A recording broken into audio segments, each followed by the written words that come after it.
The Somewhere in the Ring podcast is part of the Lionsgate and eOne podcast network. We hope you enjoy jumping in with Andrew and Ryan somewhere in the ring.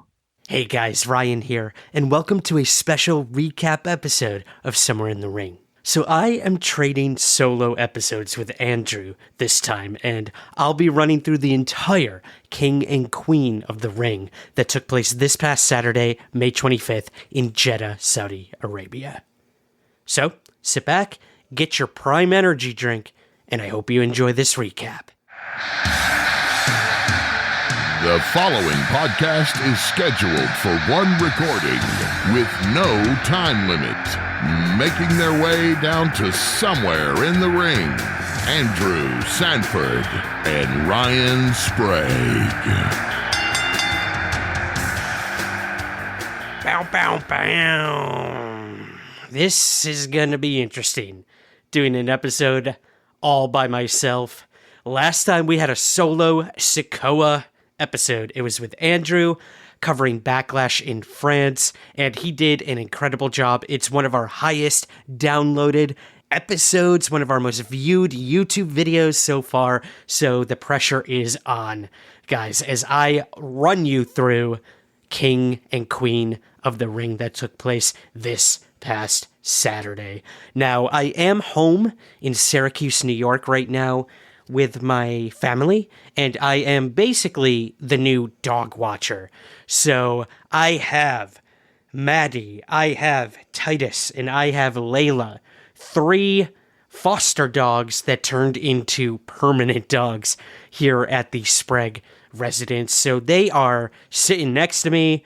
2 of them are sleeping, so you might hear some of them snoring throughout this episode, possibly barking and doing dog things as they should. So yeah, let's not waste any more time. Let's get right into it. So first, we had basically a countdown match before the actual official event took place in Saudi Arabia. Now, this was televised. This was on the Peacock version, at least, of King and Queen of the Ring. And that was the WWE Women's Tag Team Championship match. This was Candice LeRae and Indy Hartwell versus Bianca Belair and Jade Cargill. Why this was a pre-show match is beyond me, but here we are. And look, even though they weren't on the official card for being on the televised event, they did it, and they gave it their all. This was a great, great match. So basically, Hartwell and LeRae kept Jade out of action for a while, which was pretty smart on their part. This was not a squash match by any means. They really did try to keep her not getting tagged in, basically, so that they could focus on trying to take out Bianca Belair. They focused on Belair because she, going into this match, actually had what I believe is a legit leg injury, unless this is all part of a storyline or a work. I'm not exactly sure, but they really went to town on Belair's leg and trying to pin her. Look, Belair could only take it so much. She finally tagged in Jade Cargill. So basically, once Cargill got tagged in, it was just game over, sort of as expected. Belair and Cargill would go on to do a wheelbarrow DDT and a wheelbarrow suplex by Jade Cargill, and they scored the victory. And this put EST and Cargill back into the picture, pinning LeRae to end this program, hopefully once and for all, defending their championships, retaining their championships. It was great. Honestly, Jade continues to get better and better each event, and she is really stepping up and kind of finding her footing and into her own. It's great to see.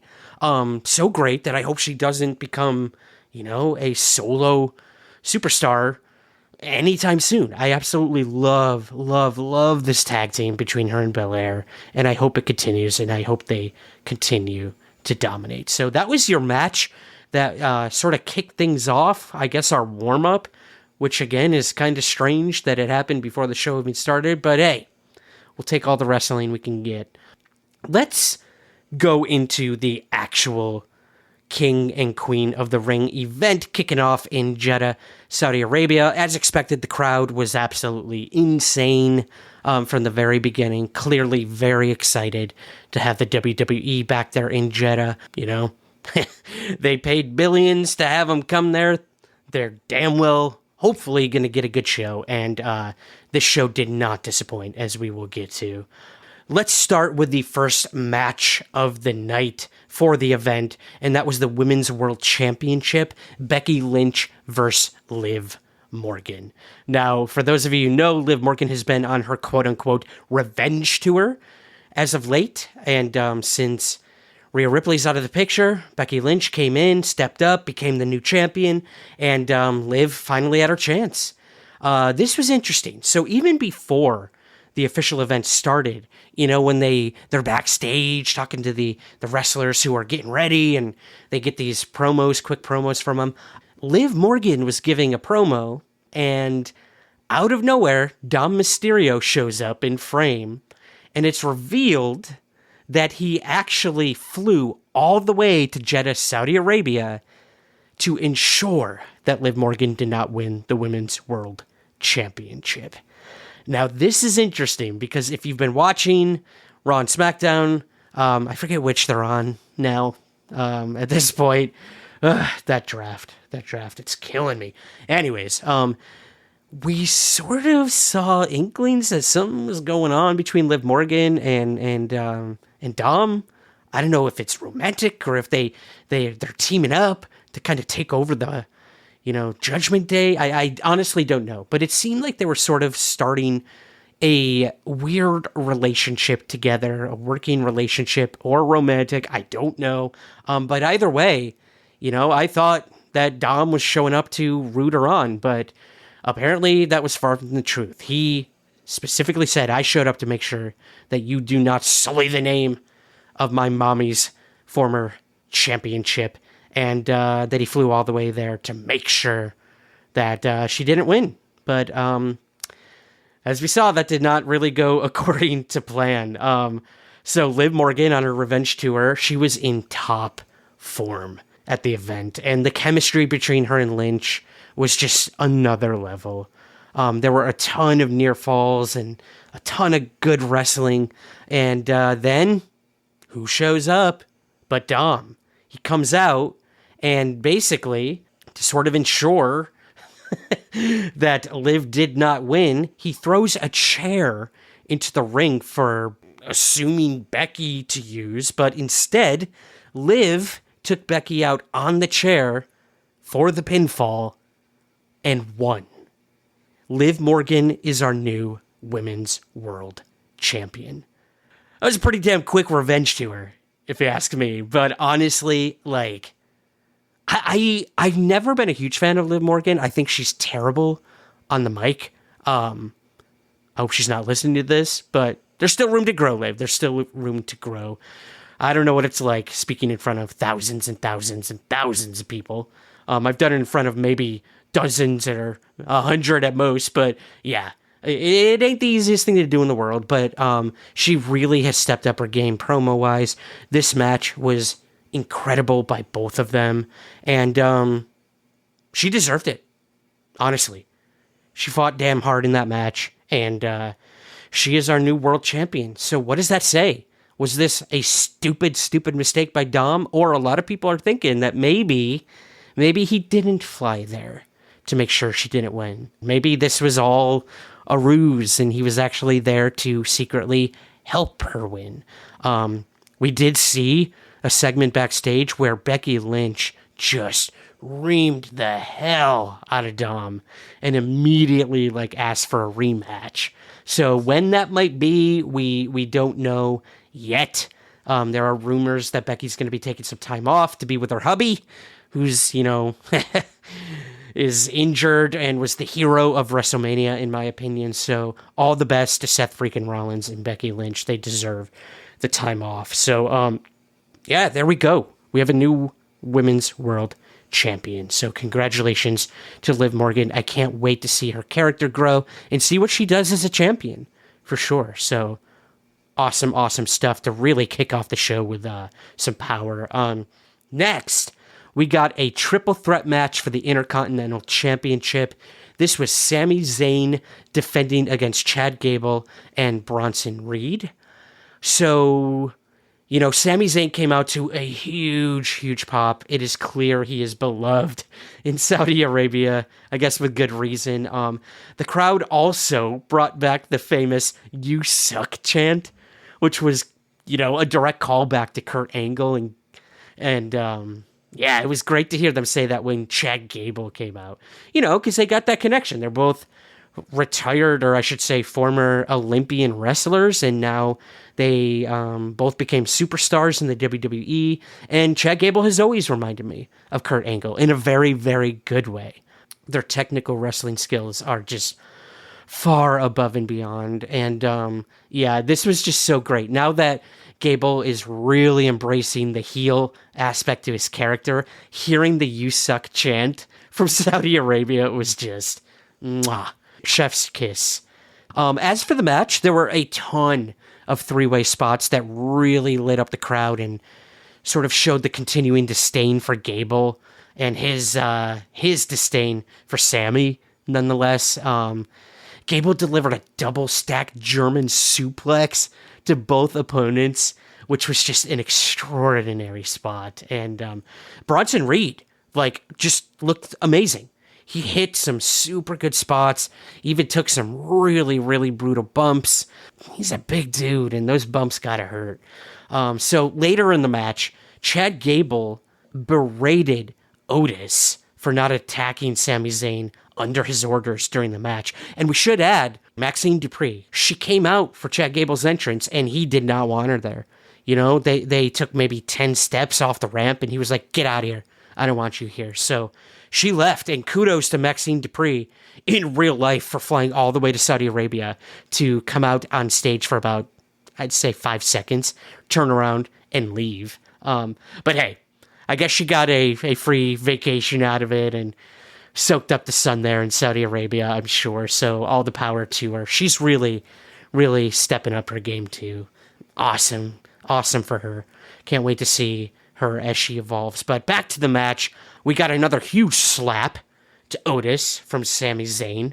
And we really thought this was going to be where Otis turned on him.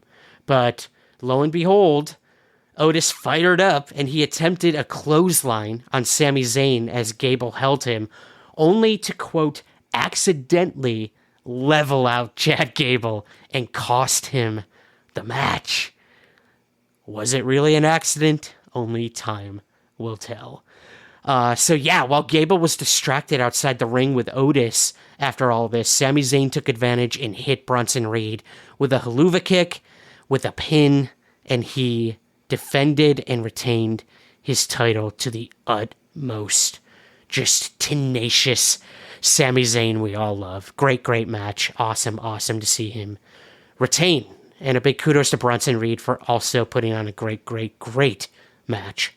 Next up, we had the Queen of the Ring final. We had Lyra Valkyria versus Nia Jax. Talk about, strapping a rocket to the back of someone. Lyra just got drafted up and is killing it.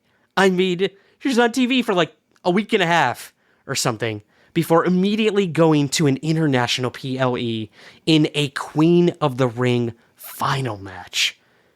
Amazing.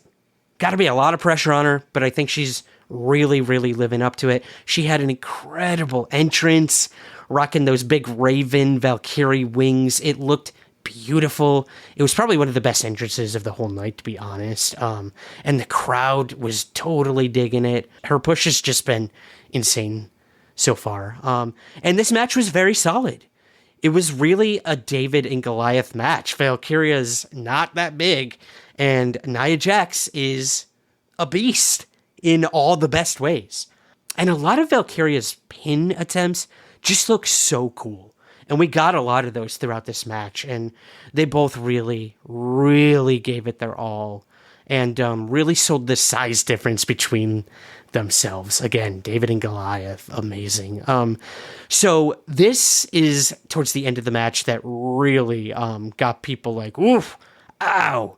During a sunset flip powerbomb off the ropes, Valkyria fell to bring Nia to the ground, and instead, Nia dropped straight down on her, full force, delivering what Corey Graves, the announcer, called the gnarliest annihilator he'd ever seen. It looked painful. It looked like she's definitely got some cracked ribs. That definitely was it for Valkyria.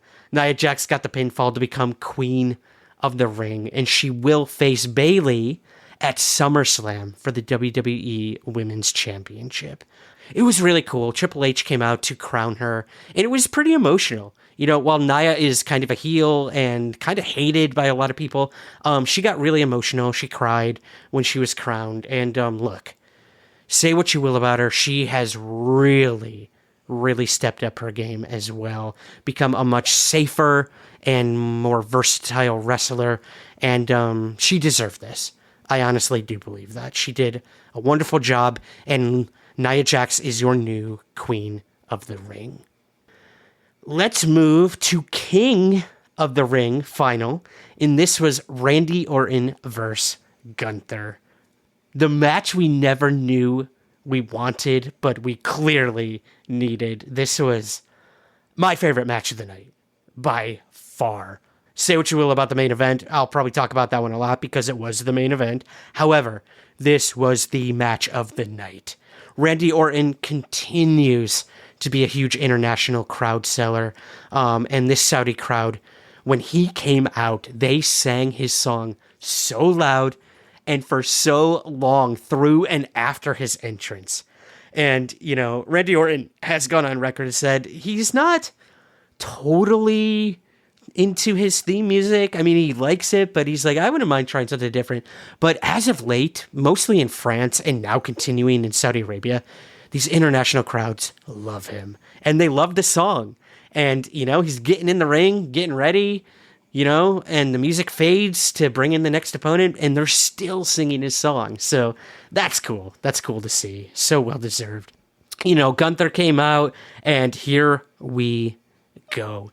This match was grueling. It was brutal.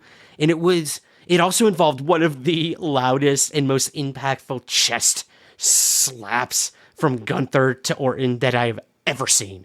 Like, literally took Randy almost off of his feet at one point. You could hear it echo throughout the entire arena. You could see the sweat pounding off of his chest when he got... It just looked painful. I'm sure his heart skipped a couple beats when that happened. Although I hear that's what happens to anyone who gets a chest slap from Gunther. And speaking of, like, selling, my God, Orton sold these back injuries and this knee injury that he allegedly has. He sold these so well that I was genuinely concerned for the guy.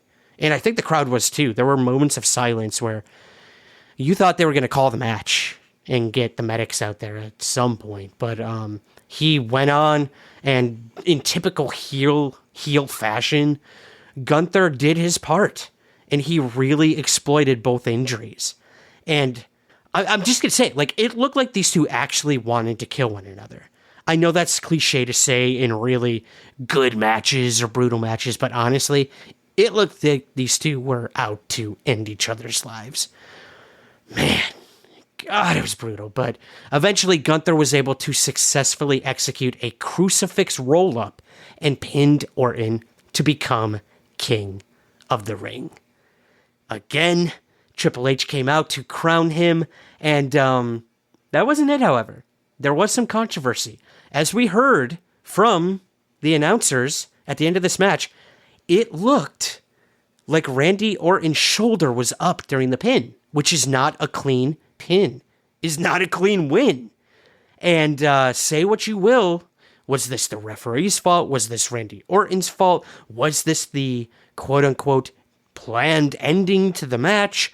I don't know. It seemed like it was just an accident, to be honest. But because the announcers acknowledged it, and because Twitter went nuts saying, his shoulder was up, his shoulder was up, his shoulder was up, in real time, Triple H caught wind of this, and they actually went backstage and interviewed Triple H about it. So I'm going to go ahead and actually play the clip, because it's pretty interesting what he had to say and how he, Gunther, and possibly Randy Orton plan to remedy this controversy. So give this a listen. We're joined by the Chief Content Officer of WWE, Paul Triple H Levesque. Triple H, I know it's been a long night for you, so I do appreciate your time. I want to address some controversy at the conclusion of the King of the Ring tournament final between Gunther and Randy Orton. Now, as we all know, Gunther defeated Orton to become King of the Ring, but in reviewing the video footage, it appeared that Orton's shoulder might have been up. Do you have a comment on the situation? So, live, I was out there. From my vantage point, it was very difficult to see. Was in the ring, handed the crown to Gunther. Very happy for him. Incredible night. What a performance they both put on.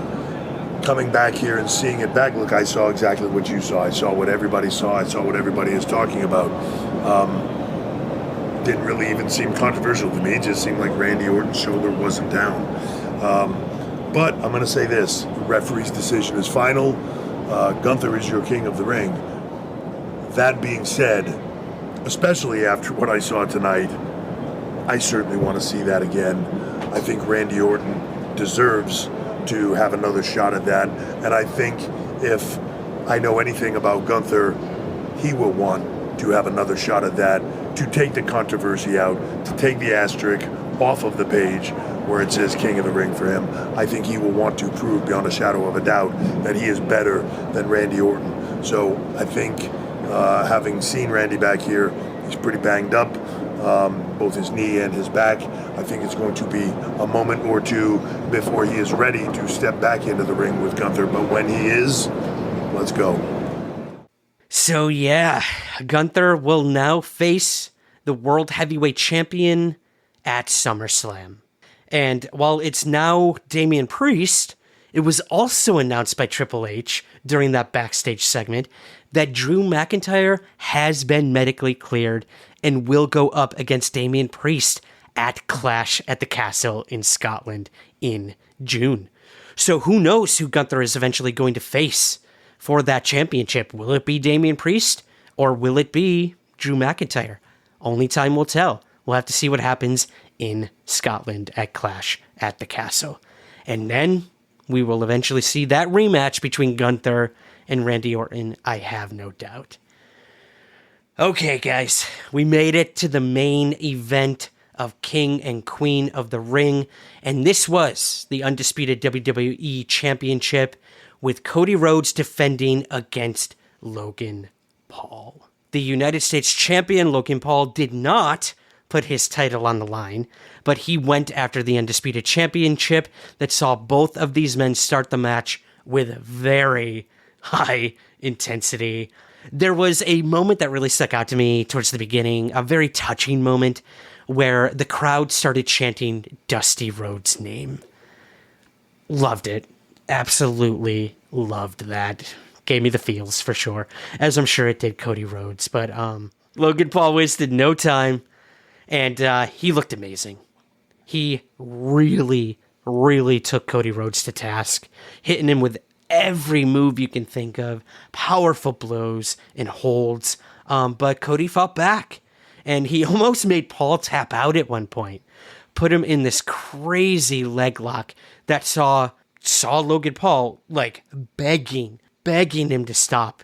He's like, bro, you're going to break my leg, bro, stop, bro. He gets to the ropes and Cody would not let go. And he is telling the referee, stop him, stop. I mean, this sounded like Logan Paul, not Logan Paul the heel, Logan Paul, like getting a leg lock from a friend in high school and just crying and in intense pain. And this was really a moment where I think his character shown through, where he thinks he deserves to be in the main event and that he's going to win this championship and that he's better than Cody Rhodes, blah, blah, blah. This was a moment of true vulnerability. And I think it really showed in his eyes and in his voice, wow, maybe I wasn't ready for this. And this guy is not messing around. So yeah, that was good on Cody and good on Logan Paul. As promised, Logan said he would not use any brass knuckles during this match, like to the point where he handed them over to Michael Cole, who he made this promise to. And lo and behold, Logan Paul, one of his cronies, was ringside and eventually snuck some brass knucks to him. And I think it was, I forget which announcer it was, but they literally said, he can't do that. He signed a pre-knuck. And I thought at first he said prenup, but no, that was the joke. He said pre-knuck, and he did. He signed a verbal contract, as it were, not to use brass knuckles, but he did. He ended up hitting Cody Rhodes in the ribs with them. Looked really painful, really, really, really painful. And Logan also resorted to another great heel tactic. He gave Cody a low blow, and it looked like it hurt. That's for damn sure. But then, and this is what everyone's talking about, a couple people on our Facebook group, on our Twitter, I posted the video of this on our Twitter, so if you aren't following us, go over there and check out this video that I'm about to describe to you, the listeners of Logan Paul.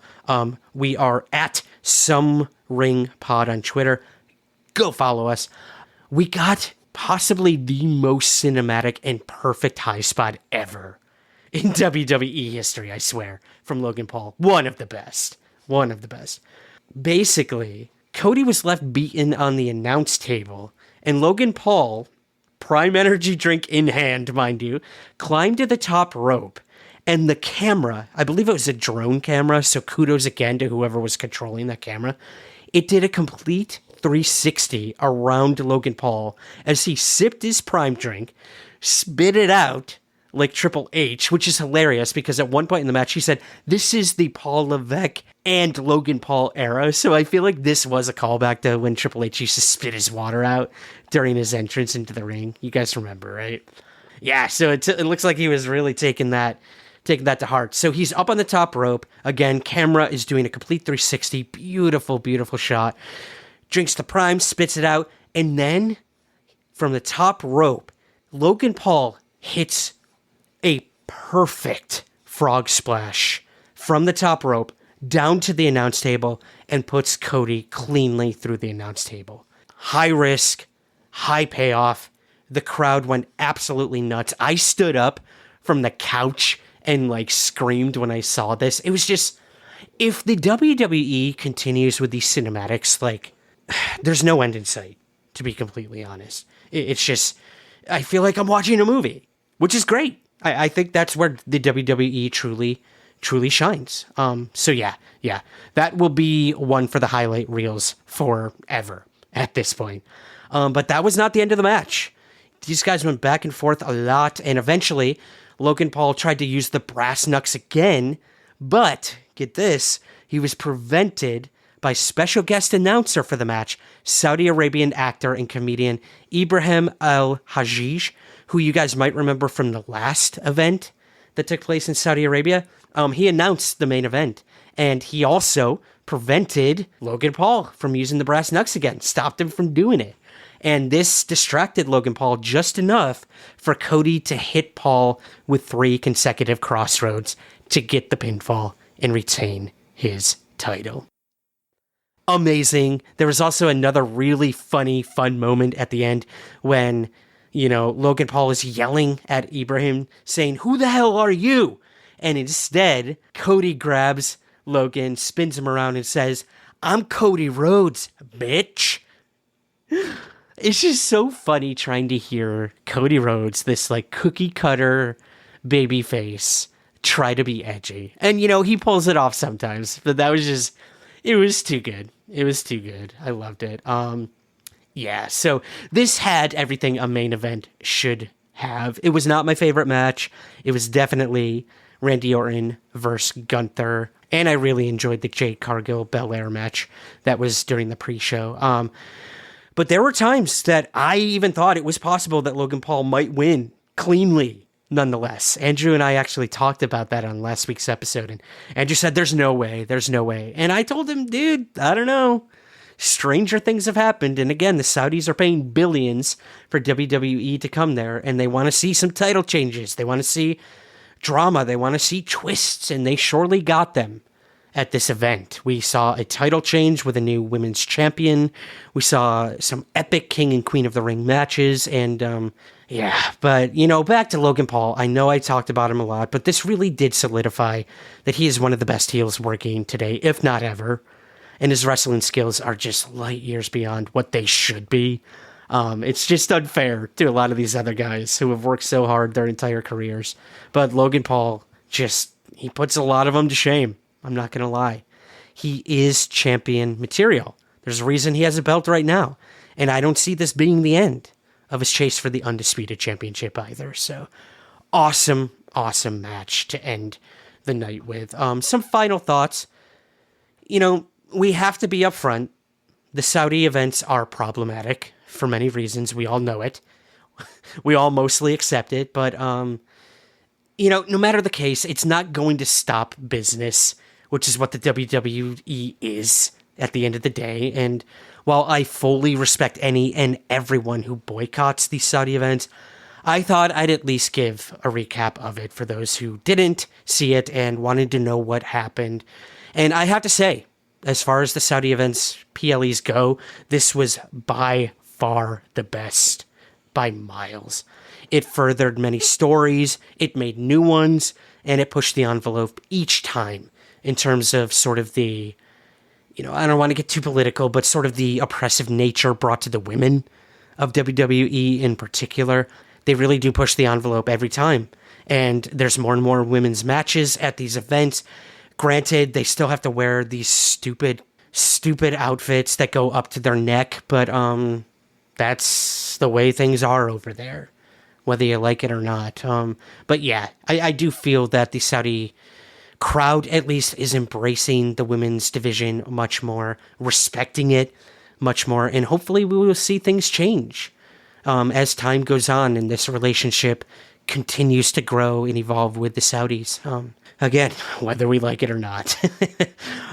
So yeah, overall, if I were to rate this entire PLE, I honestly have to give it an A. No question. It was unbelievably solid by the performers, the announce team, and the crowd. The crowd was fantastic too.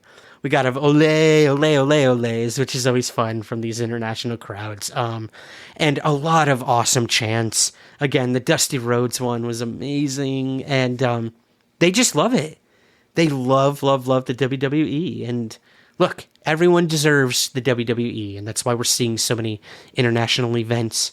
And looks like the next one's going to be in Glasgow, Scotland. I will not be attending. I will still be here on the East Coast here in New York. But I did wait in virtual line for tickets to Clash at the Castle. I'm not going to lie. I signed up for the pre-sale and I waited in the virtual line for an hour, and finally I got in, and every ticket I tried to purchase from the cheapest to the most expensive sold out. That event sold out so damn quick. They say there's still tickets on sale. I don't believe that for a second. And the prices are insane. Talk about price gouging. I'm kind of disappointed in Scotland, to be honest, that they're charging such insane prices. And I don't know if that's on WWE or, the whatever it is, O2 Event Center in Glasgow, or if it's a combination of both. I don't know how ticket prices are determined. But look, they've never been to Scotland, and everyone and their mother from the UK and probably all across Europe want to go to that. And they will shell out as many pounds or euros or whatever it is to see the WWE there. And I just couldn't do it, guys. The last ticket I tried to purchase for Clash at the Castle, I'm not kidding you, was over £6,000. I ain't made of money. I don't know about you guys. I have a wrestling podcast, And it took me an arm and a leg to get tickets to this upcoming Friday SmackDown in Albany, New York, which I will be attending. But that was not cheap either, trust me. I'm so excited. I did make that announcement. I will be attending SmackDown. It'll be the first SmackDown right after this Saudi event, King and Queen of the Ring.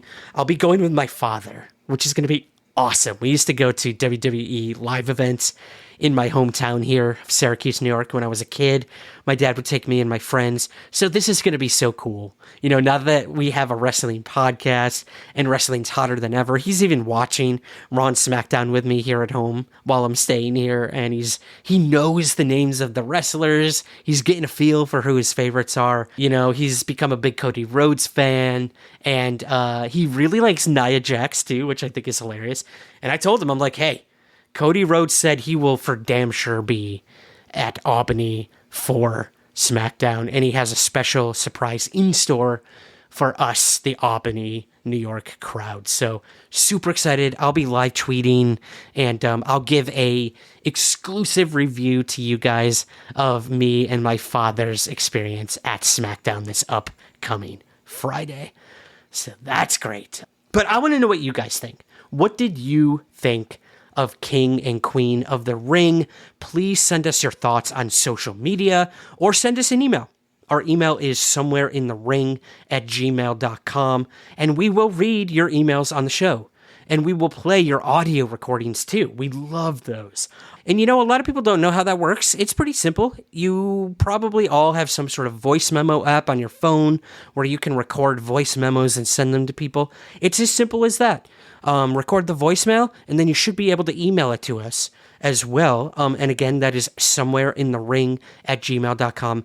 Give us your thoughts on King and Queen of the Ring. We would love to know what you guys thought. And yeah, we might as well mention, because this will be coming out, I'm recording this at around 6:30 p.m. on Sunday, May 26th, and tonight is a AEW pay-per-view event called Double or Nothing.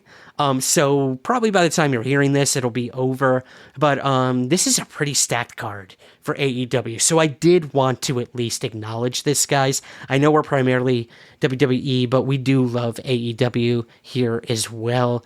While we may be critical, and I think they are deserving of it, of AEW at times, they are doing incredible work as well. And they are penning this Double or Nothing event as a triple main event. That's interesting. So basically, this will feature the AEW World Championship as Swerve Strickland defends against Christian Cage.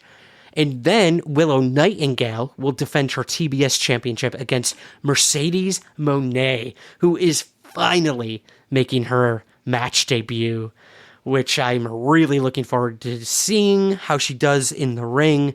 And look, this is a good rivalry. Nightingale is the one who injured Moné in Japan. So it's been a long time coming. Talk about a revenge tour.